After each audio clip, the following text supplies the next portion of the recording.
This is Powelltronics GATE 2022 1 mark question asked from the topic power semiconductor devices.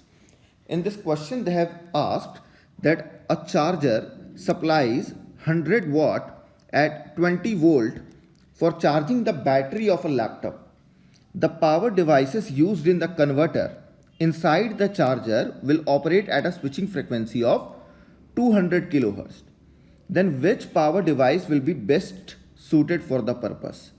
ठीक है, तो इन्होंने कौन सा पावर डिवाइस इस लो वोल्टेज एप्लीकेशन, देखो ये दोनों देखना जरूरी है, low voltage and high frequency application, because 200 kilo hertz है और ये 20 वोल्ट है, low voltage high power application के लिए इन्होंने पूछा है. ठीक है, अगर हम देखें तो कन्वर्टर कुछ आपका ऐसा होगा.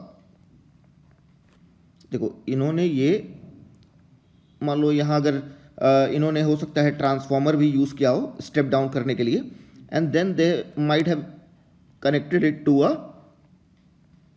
चार्जर. तो ये है आपका charger and inside this charger there is a converter. ठीक है, कन्वर्टर होगा जो that will consist of a switches, that is a power processing circuit. ठीक है, अब इससे ये लोग फेड कर रहे हैं a charging battery which is having a rating of 20 volt and 100 watt, right? और इस कन्वर्टर के अंदर जो स्विचेस हैं उसका स्विचिंग फ्रीक्वेंसी आपको मेंशन कर दिया है 200 किलो हर्ट्ज, राइट? तो देखो आपने डायोड रेक्टिफायर देखा है, आपने एससीआर रेक्टिफायर देखा है, तो एससीआर रेक्टिफायर यहाँ पर क्यों नहीं यूज कर सकते हैं? See SCR belong to a thyristor family, right? But we can not use SCR because they have already mentioned their application, that is it is a low voltage low voltage and high switching frequency application बोला है, high switching frequency application. But SCR you know it is a low frequency device and it is a high rating device, मतलब उसका voltage और current rating क्या होता है, ज्यादा होता है, तो थायरिस्टर्स का ऑप्शन नहीं होगा. ठीक है, बीजेटी का भी इस कम वोल्टेज पे इतना हाई फ्रीक्वेंसी रेंज मैनेज कर पाना लोड के लिए पॉसिबल नहीं होगा. So BJT and thyristor you can neglect it. Okay, अब बचा आईजीबीटी एंड मॉसफेट. अब देखो MOSFET you know that it is this device will be having a high switching frequency, right? और आईजीबीटी का उससे थोड़ा कम होता है.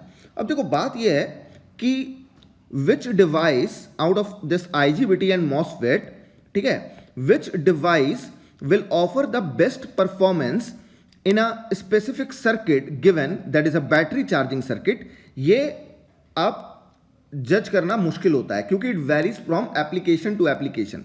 ठीक है, depending on what is the power level of the circuit, which devices are specifically used, ये पता करना थोड़ा दिक्कत होता है. लेकिन अगर आपको इसका रेटिंग पता है कि आईजीबीटी और मॉसफेट किस ऑपरेटिंग कंडीशन में काम करता है, अगर आपने इसका स्विचिंग कैरेक्टरिस्टिक देखा आईजीबीटी का और मॉसफेट का, तब आपको समझ में आ जाएगा कि आपको पता है कि इसका ऑपरेटिंग कंडीशन क्या होना चाहिए और इसका ऑपरेटिंग कंडीशन क्या होना चाहिए, तब आप समझ पाओगे.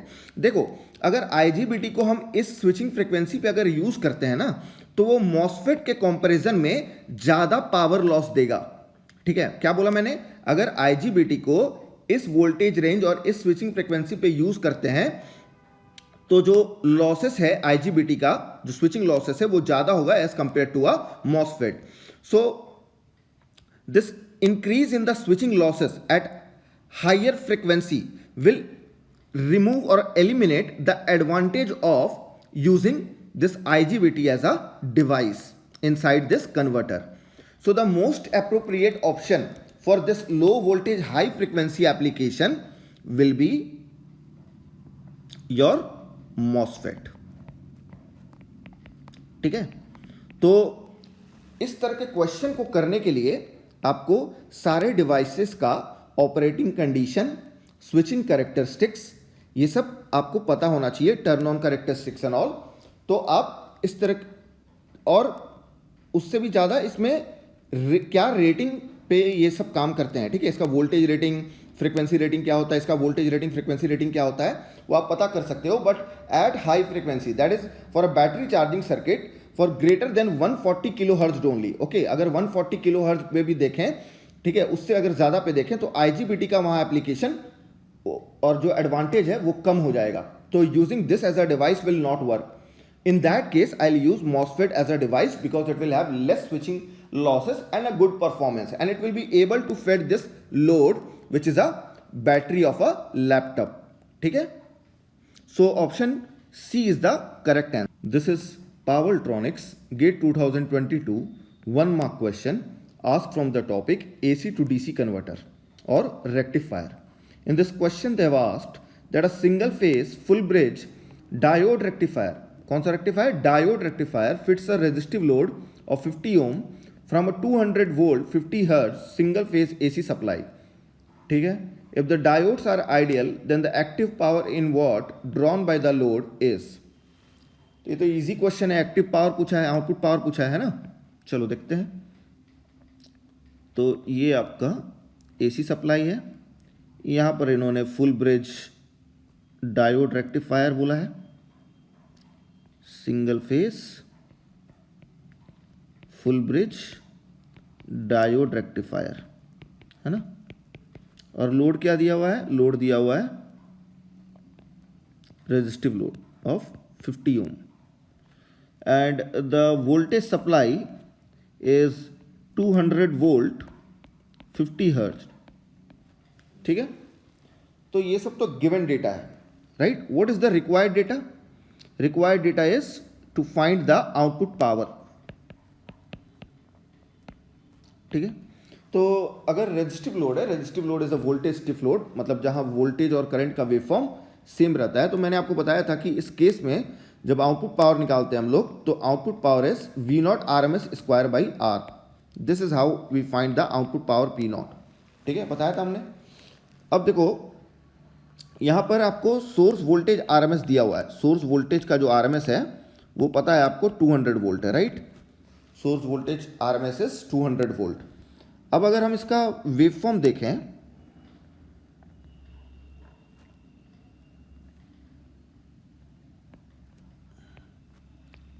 तो Vs अगर ओमेगा टी और यहाँ लिख लेते हैं V0 ओमेगा टी.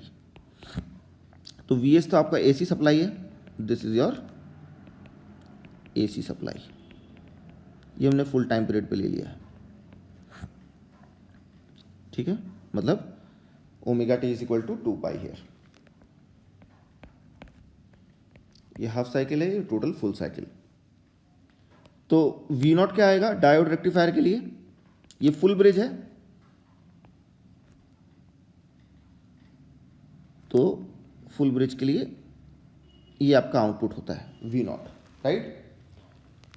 तो अगर हम V0 RMS निकालना चाहें तो ये डायरेक्टली आ जाएगा. वाई? बिकॉज यहाँ पर आपका दोनों साइकिल में आउटपुट वोल्टेज ऑब्टेन हो रहा है, क्योंकि फुल ब्रिज कन्फिग्रेशन है ये. ठीक है, फुल वेव कन्वर्टर है ये. तो in the positive half cycle also V0 output will be obtain and it will be same as Vs, and in the negative half cycle also this V0 will be equal to minus Vs. यही था, V0 was equal to plus Vs here in the positive half cycle and V0 equal to minus Vs in the negative half cycle. यहाँ पर पहला जो दो pair of switches है जो कि D1 D2 होता है वो काम करता है, तो V0 equal to Vs होता है. यहाँ पर other pair of diagonal switches that is D3 D4 वो काम करेगा, तो V0 equal to minus Vs आएगा. ठीक है, इसीलिए ये Vs था तो माइनस Vs ऐसे आ गया. ठीक है, तो अगर इन दोनों का हम RMS देखें तो सेम होगा, बिकॉज अगर दोनों का स्क्वायर करोगे और अंडर रूट लोगे, okay, in the same time period, okay, तो क्या आ जाएगा, दोनों का RMS सेम आ जाएगा. That is V0 RMS is equal to Vs RMS, है कि नहीं, जो कि दिया हुआ है मुझे 200 वोल्ट, है ना. अगर आप इसका RMS करोगे, इस स्क्वायर करोगे, तो ये स्क्वायर ऐसे हो जाएगा और ये भी स्क्वायर ऐसे हो जाएगा, और दोनों का स्क्वायर सेम है, मतलब दोनों का RMS सेम होगा under the same time period. ठीक है, तो आउटपुट पावर क्या हो जाएगा, therefore output power P naught is V naught R M S square by R बोला था मैंने रेजिस्टिव लोड के लिए, तो 200 into 200 divided by R is 50, so that will come out to be 800 watt. Simple question था ये। एक और ऐसा ही क्वेश्चन गेट ने पहले भी पूछा था, उसका आंसर शायद 400 वाट था, लेकिन इस बार इन्होंने डेटा कुछ ऐसा डाला है, 50 ओम रेजिस्टिव लोड है इसलिए 800 वाट है। ठीक है, this is पावरट्रॉनिक्स GATE 2022 question for 2 marks, right? That is asked from the topic DC to AC converter, that is inverter. Okay, so here they have asked that consider an ideal full bridge single phase DC to AC inverter with a DC bus voltage magnitude of 1000 volt. ठीक है, मतलब VS 1000 volt, VDC 1000 volt दे दिया है। ठीक है, the inverter output voltage is shown below. ठीक है, ये आपका इन्वर्टर आउटपुट वोल्टेज है, आउटपुट वोल्टेज स्क्वायर वेव है, is obtained when the diagonal switches of the inverter are switched with 50% duty cycle. तो आपको पता होगा अगर S1 S2 जो डायगोनल स्विच है उसको ऑपरेट करोगे तो ये V0 इधर आता है, और रिमेनिंग डायगोनल स्विचेस को ऑपरेट करोगे तो ये वोल्टेज आता है, राइट? मतलब V0 equal two plus VS आता है यहाँ पे, और V0 equal to minus VS आता है।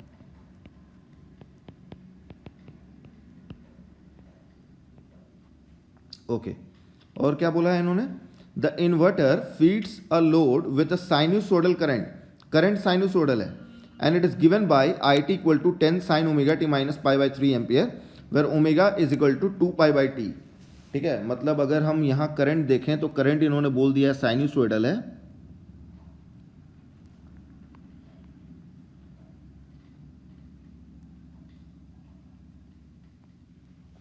तो ये 60 डिग्री लैगिंग है। करंट क्या है?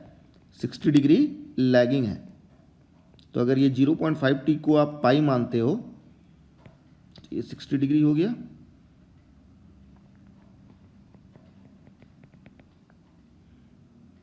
तो ये आपका 60 डिग्री से स्टार्ट हुआ, मतलब पाई बाई 3, और ये हो गया आपका 240 degree, right? 180 plus 60 4 pi by 3। तो इस तरीके का आपका करंट का जो ग्राफ है वो दिया हुआ है। तो साइनसोइडल है, मतलब ऐसा कुछ है।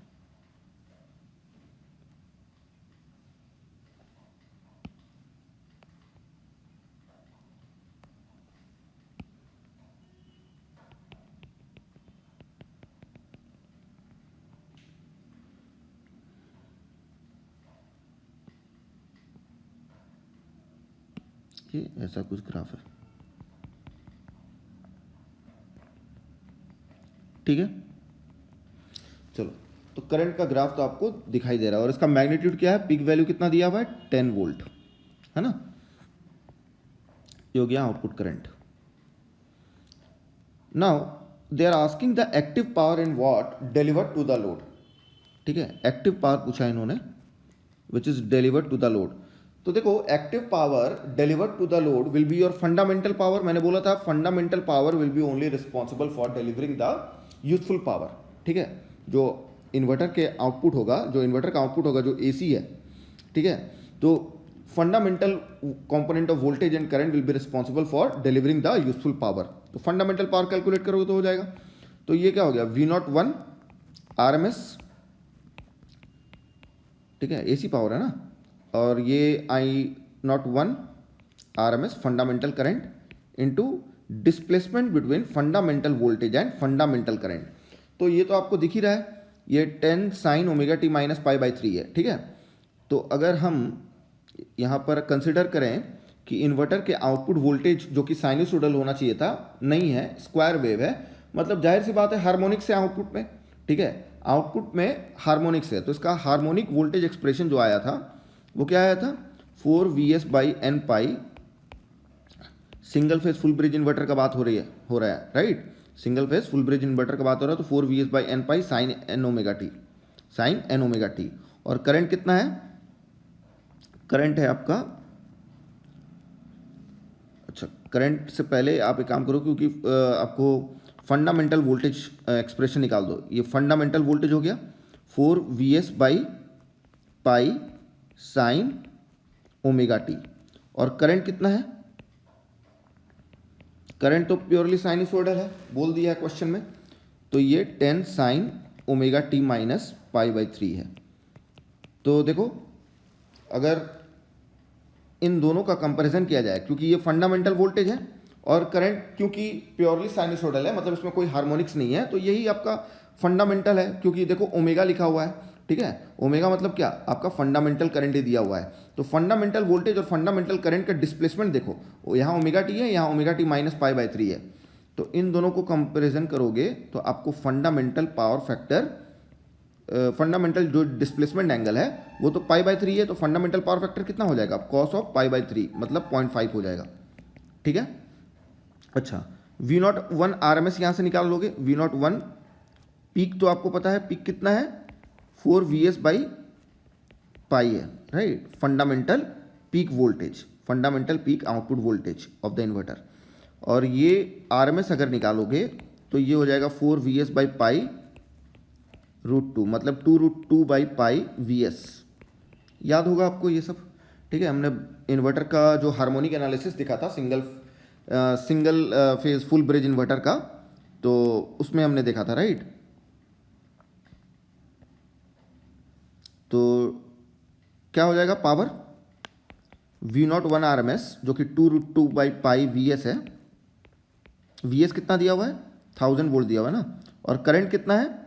करंट आर एम एस निकालना है, तो करंट तो आपका peak value of the current कितना है? 10 है। Peak value of the current कितना है? 10 है। तो आर एम एस करंट कितना हो जाएगा? 10 बाई रूट 2, ठीक है। क्योंकि आपका कोई करंट में हार्मोनिक्स नहीं है, साइनसोइडल है, तो फंडामेंटल, यही फंडामेंटल पीक करंट हो जाएगा और fundamental R M S current 10 by root 2 हो जाएगा। कॉस 5 आपने अभी निकाला, कितना है? 0.5, तो ये 0.5 बैठा दो। तो 2√2 बाई पाई मतलब 0.9 हो गया, ये 1000 हो गया, ये 10 बाई रूट 2 हो गया और ये 0.5 हो गया। कैलकुलेट करो, देखो कितना आ रहा है। 0.9 into 1000 into 10 into 0.5 divided by root 2, तो यार आपका 3181.98, ठीक है। मतलब आप इसको 3182 वाट भी बोल सकते हो, ठीक है। तो यहाँ पर आपका active power in watt delivered to the load आ गया। This is पावरट्रॉनिक्स GATE 2022 2 mark question asked from the topic semi converter. See, this is the configuration of AC to DC rectifier where we have a symmetrical configuration. Say this is T1, this is D1, this is T2 and this is D2. So this is a configuration of a semi converter, symmetrical configuration, right? And what they are asking, for an ideal AC to DC rectifier circuit shown in the figure below, the load current magnitude is IDC equal to 15 ampere. So the load current, this IDC, they have given as 15 ampere and it is ripple free. That means it is a continuous conduction case. The thyristors are fired with a delay angle of 45 degree. That means they have given alpha value of 45 degree and I naught, which is IDC, which is a load current, is given as 15 ampere, right? They're asking what will be the amplitude of the fundamental component of the source current, ठीक है। Now whether it is symmetrical configuration or asymmetrical configuration or a full bridge converter with a freewheeling diode, okay, in all the cases, okay, in all the cases of a semi converter, that is for all configuration, we know that the voltage waveform and current waveform will remain same, right? Now what was current, source current waveform? The waveform of output voltage and source current will remain same, but here we are asked the source current expression, right?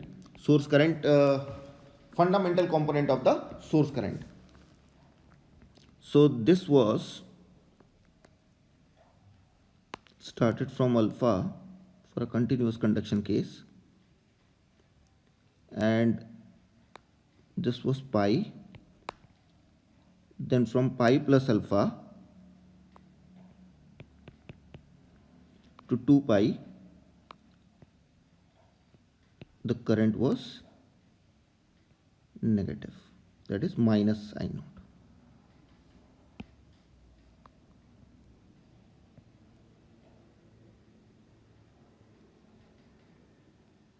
Right? So this is 0. So from alpha to pi, T1 D1 will conduct, okay, and from pi plus alpha to 2 pi, T2 D2 will conduct. Okay, so this is Is equal to I naught, this is Is equal to minus I naught. Okay, now what was the source current, nth harmonic source current expression? Nth harmonic source current expression for this particular configuration was 4 I naught by n pi cos of n alpha by 2 sine of n omega t minus n alpha by 2, right? This was the nth harmonic source current expression. But they have asked the amplitude of the fundamental component of source current. So this is my amplitude. So you have to find the fundamental expression. So IS1. So just put n equal to 1. So 4 I naught by pi cos of alpha by 2, right? Put the values. I naught is given as 15 ampere. And alpha value they have given as 45 degree, right? So just calculate this. Cos of 22.5, that will come out to be 0.923 into 60 by pi. So that will come as 17.6447 ampere. But they have asked you to round off to 2 decimal places, right? So round off to 2 decimal places, this will be 17.65 ampere. Okay, so this will be the amplitude of the fundamental component of the source current. Okay, so they have asked about the peak value. Amplitude means they have asked about the peak value of the fundamental component. This is Powertronics GATE 2022 question. Okay, 2-mark question asked from the topic chopper. Okay, so in this question they have given that the steady state current flowing through the inductor of a DC to DC buck boost converter. So buck boost converter they have mentioned, right, is given in the figure below. So ये inductor current का waveform आपको already दिया हुआ है, ठीक है. If the peak to peak ripple in the output voltage of the converter is 1 volt, then what will be the value of output capacitor in microfarad? ठीक है, आपको पता है कि ripple voltage, peak to peak ripple voltage, peak to peak ripple voltage in capacitor is equal to peak ripple voltage in the peak ripple voltage जो capacitor का होता है वही रिपल आउटपुट वोल्टेज होता है. यस और नो? मतलब जो डेल्टा VC होता है वही डेल्टा V नॉट होता है और वो आपको 1 वोल्ट दे दिया है. क्या फॉर्मूला बताए थे हम? What was the peak to peak ripple voltage, peak to peak ripple output voltage? Alpha, that is duty cycle, into I naught, that is output current, by F into, that is frequency, into capacitance, right? ये formula था. अब आपको delta V not का value तो पता है, चलो 1 volt. Alpha यहां से मिल जाएगा आपको बिकॉज ये ऑन टाइम है चॉपर का, बक बूस्ट चॉपर का, when the switch was on. So this is dt and this is off time of chopper, so this is 1 minus dt. ठीक है, यहां पर क्या है, यहां पर स्विच ऑन रहता है और यहां पर स्विच ऑफ रहता है. जब स्विच ऑन रहता है तो क्या होगा, इंडक्टर चार्ज करेगा from minimum value to the maximum value, that is continuous conduction case. Okay, and after that the inductor will release energy. That is, the inductor current will decrease from maximum to minimum value, है ना. तो यहाँ पर dt का जो value है वो 20 है. तो और टोटल टाइम पीरियड कितना है 20 + 30 दैट इज 50 माइक्रो सेकेंड, ठीक है, माइक्रो सेकेंड, ये देखो ध्यान से। तो d will be equal to 20/50 that is 2/5 that is 0.4। तो ड्यूटी साइकिल यहाँ से मेरे को मिल गया 0.4। मतलब यहाँ पर आप अल्फ़ा लिखो, मैंने यहाँ अल्फ़ा से डिनोट किया हुआ है, तो यहाँ पे मैंने ड्यूटी साइकिल d लिख लेता हूँ, ठीक है, ओके, di0/f/c। चलो ड्यूटी साइकिल मिल गया। Now what will be output, average output current. देखो आप जानते हो एवरेज इंडक्टर करंट यहाँ से आप फाइंड आउट कर सकते हो, ये आपका एवरेज इंडक्टर करंट होगा मैक्सिमम और मिनिमम के बीच में, राइट। तो ये क्या होता है, IL maximum plus IL minimum by 2, बताया था मैंने आपको। IL मैक्सिमम कितना है, IL मैक्सिमम है आपका 16 और IL मिनिमम कितना है 12। ये हो गया आपका IL मिनिमम और ये है आपका IL मैक्सिमम, ठीक है। तो 16 + 12 divided by 2 that is 14 ampere, ये IL एवरेज है। और IL एवरेज क्या होता है, IL average in a buck boost converter is I0/1 - t, बताया था मैंने आपको। ये एम्पियर सेकेंड बैलेंस से आपको IL एवरेज का वैल्यू निकलता है, एम्पियर सेकेंड बैलेंस से। तो यहाँ से आप I0 निकाल सकते हो। IL एवरेज आपको ऑलरेडी पता है और 1 - d भी आपको वेवफॉर्म से पता ही है, राइट। 1 - d कितना हो जाएगा, 1 - d is equal to 1 - d into T is 30, 1 - d into T is 30 microsecond, right. So 1 - d हो जाएगा 30/t that is t is 50, so 1 - d is 3/5, 1 - d का वैल्यू क्या आ गया 3/5। और IL एवरेज है आपका 14 एम्पियर और ये हो गया 3/5, मतलब 42/5, मतलब ये हो गया 8.4 एम्पियर, राइट। तो I0 भी मिल गया। तो यहाँ पर बस वैल्यू अब बैठा दो, delta V0 is given as 1 volt, duty cycle I have found as 0.4, I0 I have got as 8.4, 8.4 था ना, 8.4। स्विचिंग फ्रिक्वेंसी यहाँ पर आपको टाइम पीरियड, देखो टोटल टाइम पीरियड आपको पता है, वहाँ से आप स्विचिंग फ्रिक्वेंसी निकाल सकते हो। So F is equal to 1/t, total time period is 50, so F is equal to 1/t that is 50 microsecond, ये ध्यान रखना माइक्रो सेकेंड है, ठीक है, इनटू कैपेसिटेंस। तो कैपेसिटेंस यहाँ से निकल जाएगा, ठीक है, C को इधर भेज दो and then capacitance would be equal to 0.4 into 8.4 into 50 into 10⁻⁻6। देखो कितना वैल्यू आ रहा है, 0.4 इंटू 8.4 इंटू 50, ये आ गया आपका 168 इंटू 10⁻⁻6 फैराड, ठीक है। लेकिन क्वेश्चन में आपको क्वेश्चन में पूछा है इन माइक्रो फैराड, राइट। तो कैपेसिटेंस कितना हो जाएगा 168 माइक्रो फैराड। तो करेक्ट आंसर क्या होगा आपका 168। क्लियर है। तो देखो इस टाइप के क्वेश्चंस हमने ऑलरेडी अपने जो लेक्चर्स है उसमें सॉल्व किए हुए हैं, राइट। यहाँ पे मैंने आपको कितने क्वेश्चन दिखाए थे जहाँ पे आपको IL एवरेज निकालना पड़ता है, मिनिमम और मैक्सिमम अगर पता है, continuous conduction case of a buck boost converter, right. और डेल्टा VC का फॉर्मूला भी मैंने आपको बताया था कैसे निकालते हैं, राइट। तो वहाँ से आपको बस कुछ फॉर्मूलेज याद रखना है, बाकी आप वेवफॉर्म एनालिसिस करके तो कुछ भी निकाल ही सकते हो। अगर आपको आपको ये फॉर्मूला नहीं पता है तो you can even apply delta V0 equal to delta Q/C, और वहाँ से कैपेसिटर करंट का भी एक्सप्रेशन निकाल सकते हो। कैपेसिटर करंट का एक्सप्रेशन कैसा आएगा, ये -I0 रहेगा, यहाँ से यहाँ तक -I0 रहेगा, then it will increase and then वहाँ से डेल्टा Q भी आप निकाल सकते हो, delta Q is equal to I into t, t आपको पता है, ठीक है। तो उस तरीके से भी आप निकाल सकते हो, और नहीं तो अगर आप वेवफॉर्म एनालिसिस जानते हो, सर्किट एनालिसिस जानते हो, तो आप एक्सप्रेशन निकाल के भी कर सकते हो। फॉर्मूला याद रहेगा तो जल्दी क्वेश्चन सॉल्व हो। This is पावरट्रॉनिक्स GATE 2022 2 mark question asked from the topic pulse width modulation, that is from inverter.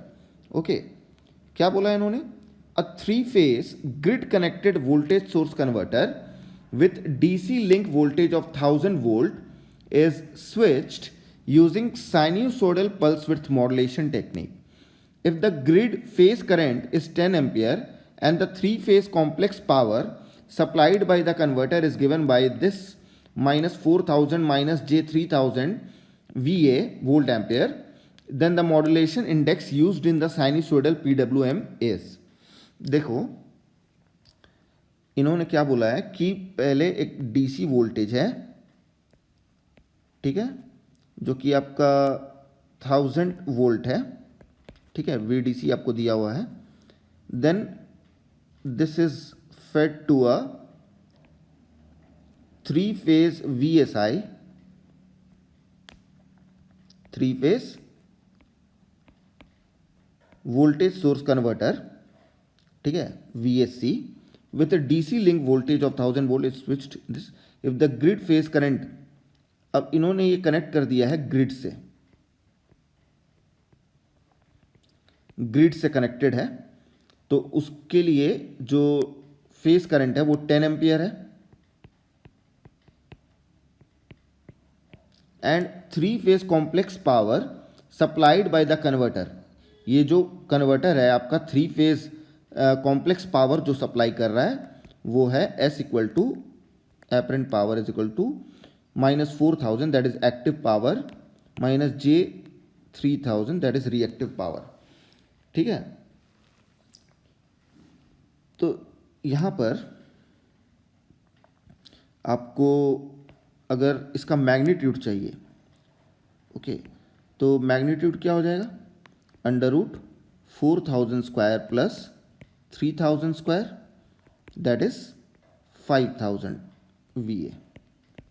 ठीक है, तो इसका हमने मैग्नीट्यूड निकाल लिया.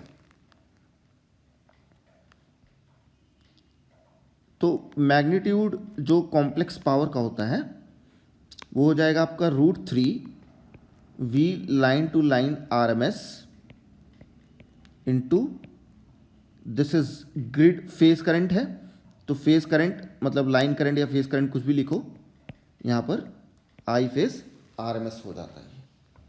ठीक है, अब देखो यहाँ पर ये जो लाइन टू लाइन RMS है और आपको बोला है लाइन टू लाइन RMS आपको पता नहीं है, आपको निकालना होगा ये, और आपको मॉड्यूलेशन इंडेक्स निकालने बोला है, right.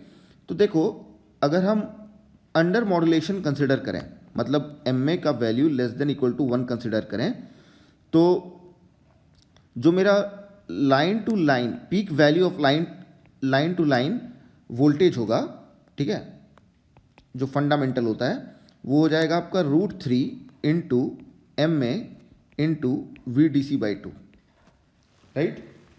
Sinusoidal pulse width modulation में अगर ML less than equal to 1 है तो लाइन टू लाइन जो पीक वैल्यू है, ठीक है, वो हो जाएगा √3 MA इंटू VDC/2. तो लाइन टू लाइन अगर RMS निकालना चाहो इसके लिए तो क्या हो जाएगा √3/√2 MA इंटू VDC/2, राइट. अब देखो फेज करंट तो आपको RMS value of the phase current आपको 10 एम्पियर दिया हुआ है, इसको पुट कर दो तो S का वैल्यू कितना है, यहाँ से देखो S का वैल्यू है आपका 5000, okay, √3 into line to line RMS कितना मिला आपको √3/√2 इंटू MA इंटू VDC/2 और ये है आपका 10, ठीक है, और VDC शायद आपको 1000 वोल्ट दिया हुआ है, VDC आपको 1000 वोल्ट दिया हुआ है, 1000, ठीक है. तो ये कितना हो जाएगा, MA निकालो. देखो ये पार्ट तो आपको हो गया 2 5 10, तो MA आपको मिल गया 5000 into √2 divided by √3 into √3 is 3 और 1000 into 5 again it will B 5000, right. तो ये आपको कैंसिल हो जाएगा, तो आपको मिलेगा √2 MA इज √2/3. देखो कितना आ रहा है इसका value,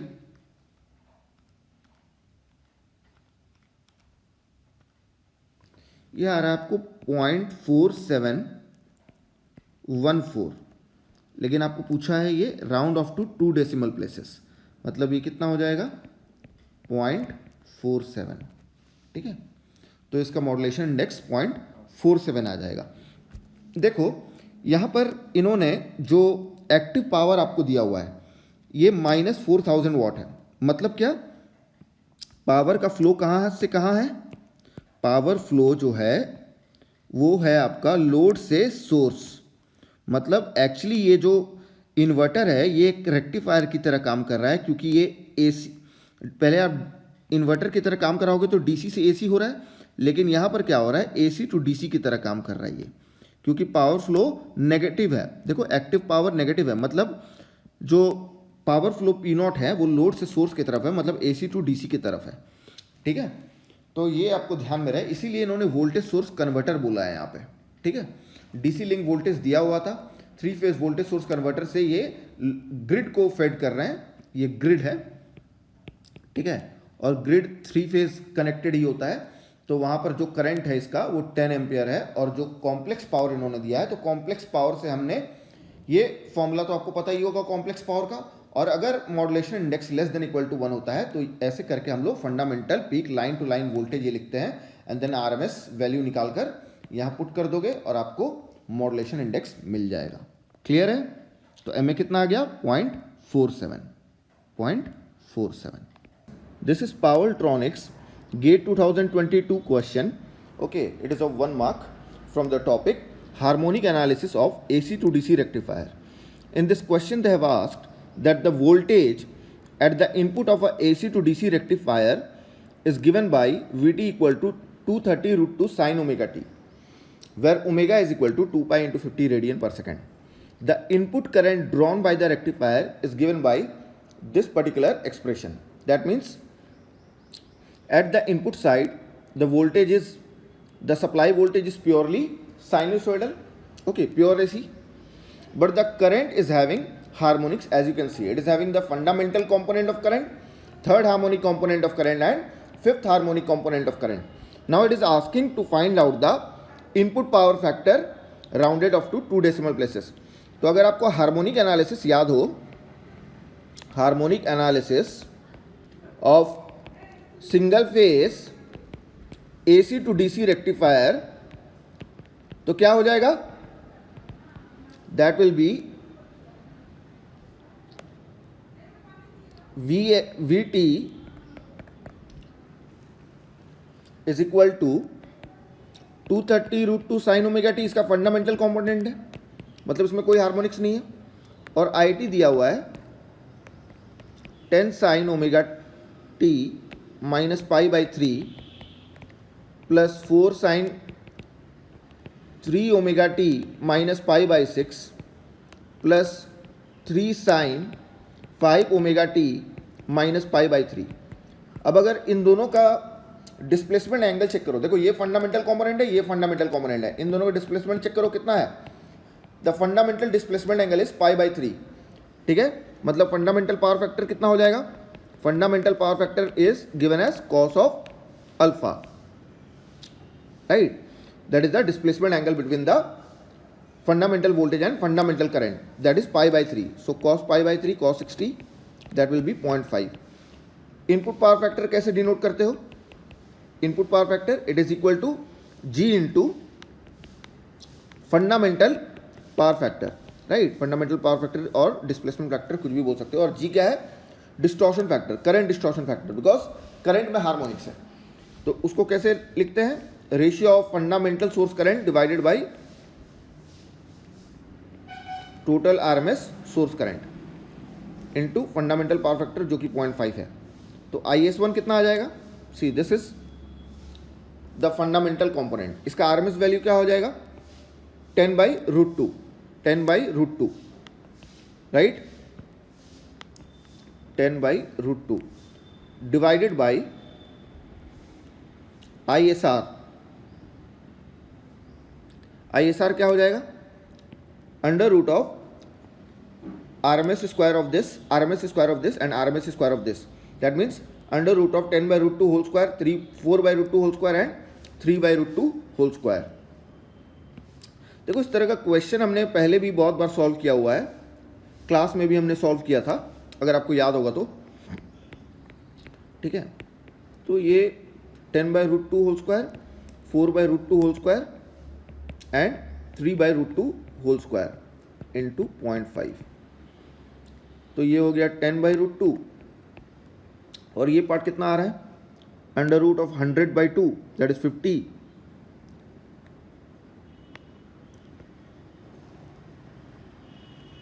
plus 16/2 that is 8 and 9/2 that is 4.5। इसको सॉल्व करो, देखो कितना आ रहा है 10/√2, देखो रेशियो 10/√2 2.5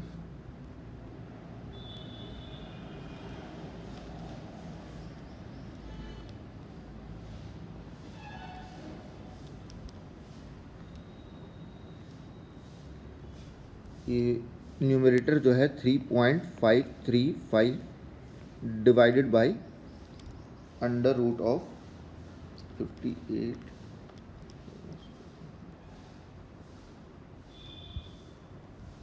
यार 7.905।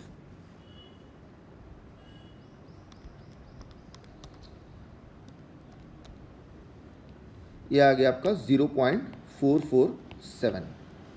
तो ये हो गया आपका इनपुट पावर फैक्टर। तो देखो आपको हार्मोनिक एनालिसिस पता होना चाहिए, ठीक है।